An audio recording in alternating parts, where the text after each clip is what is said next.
What can you say about Maryland, what they're going to Well, they got a lot more than that. I mean, he's tremendous, and anybody that prepares to play Maryland better be thinking about what you're going to do with Alex Len. But I mean, they have a lot of weapons. Des Wells is playing as well as anybody in the country right now.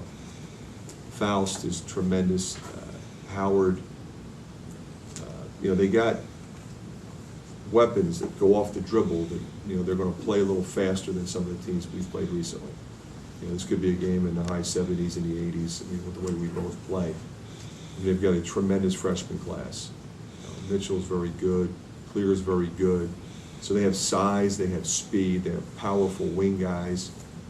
Jake Lehman's playing as well as anybody right now. I mean, he started the season playing well, and then he was a little dip. And right now, I mean, you saw what he did the other night. He hit those three. I mean, he was making big shots late. Aaron Holt is a fifth-year guy. I coached against him when he was at Albany. He's now, he did the fifth-year thing where he graduated from Albany.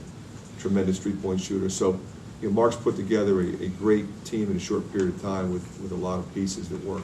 What does it say that you get an opportunity to play against them now, considering that they're going to be coming into the Big Ten in a few years? Yeah, I don't really think about that. I just, I think in terms of them coming into the league, I think it's great for the league. And it's a program that has been great. They'll continue to be great. They've got a great facility. I think improve our fan base on the Big Ten network. To go back to that part of the country, I think there's a lot of thought went into it. I think it was brilliant. Your team is a single-season record for block shots. One, did that surprise you? And two, just talk about the value of that in your whole defensive scheme and turning defense to offense. It's not something I thought would happen. I didn't sit down and say, hey, we got a great shot blocking team. But if you said to me that was going to happen, I would have said to you that means that Gabe Olashemi has developed in a way that he's been on the floor blocking shots. Because for us to have that record, he has to be right in the middle of it. Wasabi can block shots. I thought Woodbury would block some. Aaron White could block some. I mean, you obviously want to have some level of defensive ability to stop when you overextend. You got to have something back there. If you're going to press, somebody better be able to go get one. And interestingly enough, Clemens had a huge block the other night. Mike Casellas had a few like that. So having some powerful athletic guards helps also. Mike, is there an update? Nothing's changed. Coach, what's allowed Devin to take his game to another level here in the NIT run? Nothing specific. He's a guy that kept working and believes in himself. We kept believing in him. I told him, you're my guy, we're going to stay with you, and he knew that. And he just overcame a little blip during the middle of the season where his shot was a little off and his confidence wavered a little bit. Usually that's not a problem for him. And right now, I mean, you look at assist turnovers, steals, who he's guarding, his ability to sustain effort for long periods of time and make shots, his three balls coming around as we thought it would this year. He's been phenomenal. Makes it a tough matchup for other teams because of the way you can distribute, right? Well, yeah, and that's what you want. I mean, you got to be able to move the ball, and you have to have multiple guys that can make a basket. If you're only going to one or two guys, and they're going to shut you down. And the scouting at this level is too sophisticated. You got to have more guys and more weapons. I guess Zach is a guy that's also struggled hitting his shots at times this year, but over his last 4 games, he's 7 of 12 from behind the arc. Yeah, he's been. You figured he was going to come over the long haul. I mean, he was 41 last year. He's now a little over 33. And he was down in the 20s there for a little bit, which I think was unrealistic for him. But it's great to see him back doing what he's doing.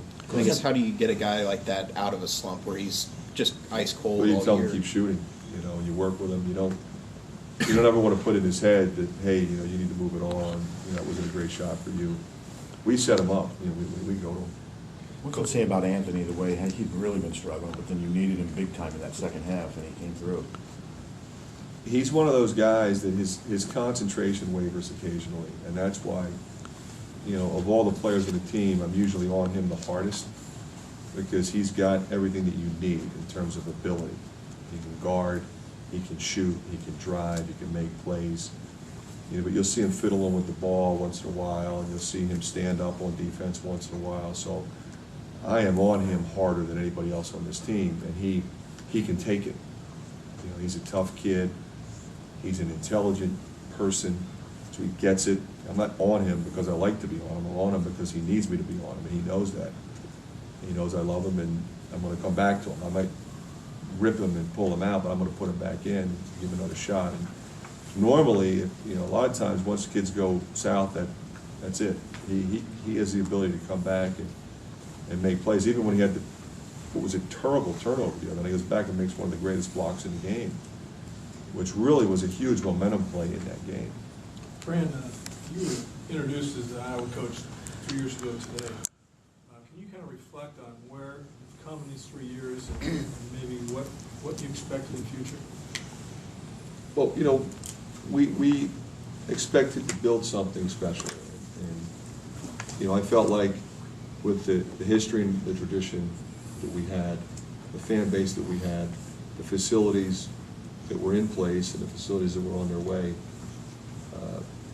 you know, as long as we put together a staff that is necessary at this level, that we would be able to recruit and attract quality student athletes and compete in the Big Ten successfully, and then continue to get better. Now, I'm not going to shortchange what we've done in this period of time, but I think a lot of people would argue that to get from here to where we want to be is going to be that much harder. You know, just being respectful of the fact that the teams that are below us are doing everything they can to do exactly what we're doing, and the teams that are above us have no intention of going anywhere, and nor have some of those teams gone anywhere for quite some time. So, you know, that said, it's just continuing to work and recruit quality student athletes with character. Because the kids that we get, they're going to have to get better. They're going to have to improve. And I think what you're seeing is guys that work hard on their own and get better. And I mean, I have no idea. Where's Aaron White going to be next year? He's going to be way ahead of where he is now. He's pretty good, but he's not nearly as strong as he needs to be. I mean, there's things in his game. If he gets to the next level on those things, now he's a pro. And you look at each guy that we have and the guys that we're bringing in, you know, we're deeper, we're longer, we're more athletic. And I think we've addressed our shooting situation. Certainly we're shooting the ball now like we thought we would all year. We've also got 2 shooters coming in. You know, and that's kind of the team we're going to be on. But, you know, you inherited a 10-win season, now you're 24. Is that ahead of your pace? I mean, if you overachieved, you think, a little bit? You know, I don't think, Rick, that I ever looked at, okay, I expect to go from this to this to this. You know, are we, you know, who do we bring in? You know, and what are they doing? And what pieces do I have that we can bring in? And evaluate the league and study the league. What do we need in this league? And how should we schedule outside of the league? And, you know, what are we going to be doing in the summer? You know, then obviously you want to improve. How do you define improvement? Well, pretty simple. You know, you win more games than you won last year. And that's kind of, you know, we look at it a little more broadly, I guess. You know, do we have the kinds of people? I mean, you look at a guy like Eric May, and when he was recruited, he was like, yeah, is he a Big Ten player? I don't know. I've been major schools are recruiting him. You know, is he really good enough to play at Iowa? He's good enough to play at Iowa because he is a warrior. He's a champion. He is a worker. He became a student of the game. You know, we do a lot with film. He studied and studied and became a guy that could play more than one position. Could always shoot the ball. And now he's getting the ball to the rim. He's feeding the post. He's making plays off the dribble. His turnover numbers are spectacular.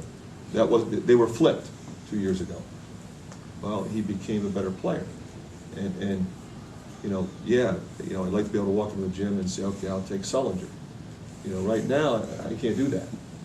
So we're gonna have to get guys that can beat Sullinger, and that's not easy to do.